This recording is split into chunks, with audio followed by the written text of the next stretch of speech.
Hello watch fans. Now before I start, hit subscribe because this is a bit special and we're going to keep trying to bring you more special watches.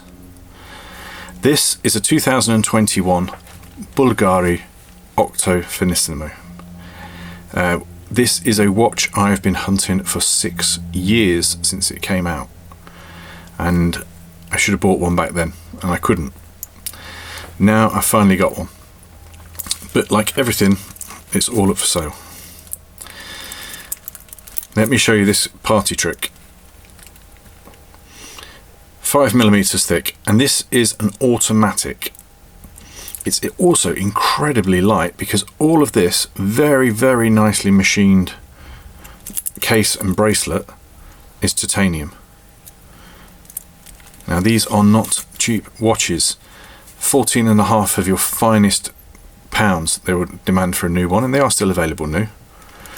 This is a bit cheaper, but it's not the sort of depreciation you would normally expect with Bulgari watches. These have held their value because they're made in small numbers and they are the range topper.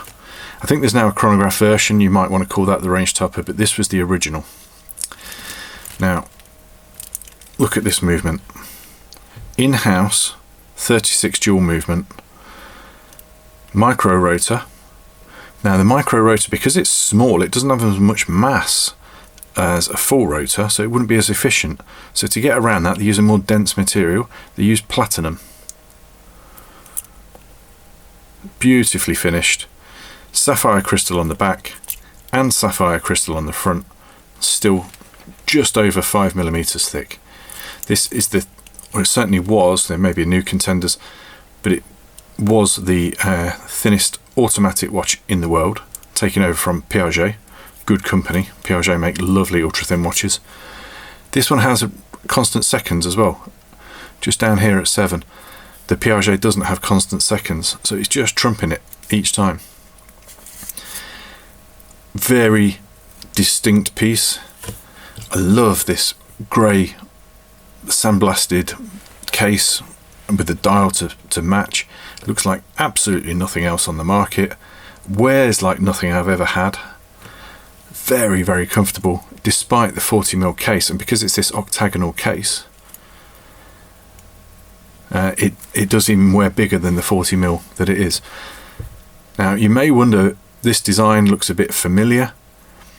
Well, Bulgari really upped their game in the watchmaking world when they bought the Gerogenta company, and they bought Daniel Roth at the same time.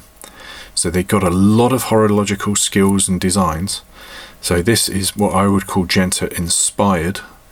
It isn't, it was launched long after the great man had died, but it's Genta inspired, and obviously they've taken some of the fantastic skills available at those companies in order to produce that beautiful movement. It's still under Bulgari warranty. I can't find a mark on it. We've got the box, we've got the papers, they're very big and shiny, and it's difficult to get it in picture, but we've got it all. There are better wrist shots on the website, but we'll try and put it on. We're a little bit restricted for space here. No loom on the watch at all. It's very stealth, and I think it's magnificent. As I say, 6 years since I first tried one on. I've been trying to get them, but they've all been too expensive. This one was the exact right combination of being mint and just about affordable. A very classy, interesting watch, and I'm sure you won't regret subscribing now. I love this thing, but if I kept everything I loved, I would be a watch collector, and I can't do that because I'm not responsible enough. I need to sell things to buy the next thing. And this is your opportunity. The link to our website is in the pinned comment. You'll see more photos, more description. Oh, it's just a thing. It's just a thing. Sorry for the long, gushy video, but I think it warrants it. We'll see you next time with a watch that may not be as interesting as this, but I'm sure a lot of people will still like it. Thanks again.